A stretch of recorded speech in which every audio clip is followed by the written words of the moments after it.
മണിരത്നത്തെയും സുഹാസിനിയെയും ജയറാമിന്റെ മകൻ പറ്റിച്ചു. ആരുടെയും ലേബലിൽ കയറിപ്പറ്റാൻ ആഗ്രഹമില്ലാത്തതുകൊണ്ടാണ് കാളിദാസൻ ഇത്തരത്തിലൊരു സാഹസത്തിന് മുതിർന്നതെന്നാണ് ജയറാം പറയുന്നത്. മമ്മൂട്ടിയുടെ മകന്റെ കുതിപ്പ് കണ്ടില്ലേ? ഒറ്റയ്ക്കുള്ള ഒരു തേരോട്ടം. ആൾ സൂപ്പർ ഹിറ്റ്.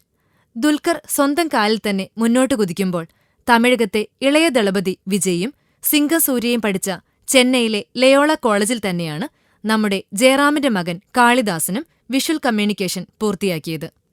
അച്ഛന്റെ മേൽവിലാസമില്ലാതെ സിനിമയിലേക്ക് ചുവടുവയ്ക്കാൻ നേരെ പോയത് മണിരത്നത്തിന്റെ വീട്ടിലേക്ക്.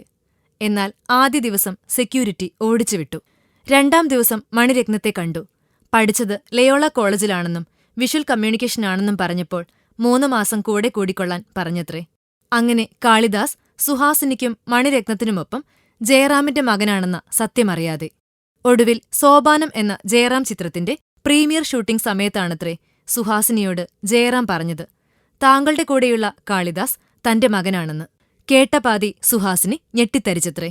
ഫിലിം കോട്ട്. കൂടുതൽ സിനിമാ വിശേഷങ്ങൾക്കായി ഈ ചാനൽ സബ്സ്ക്രൈബ് ചെയ്യൂ. Film coat.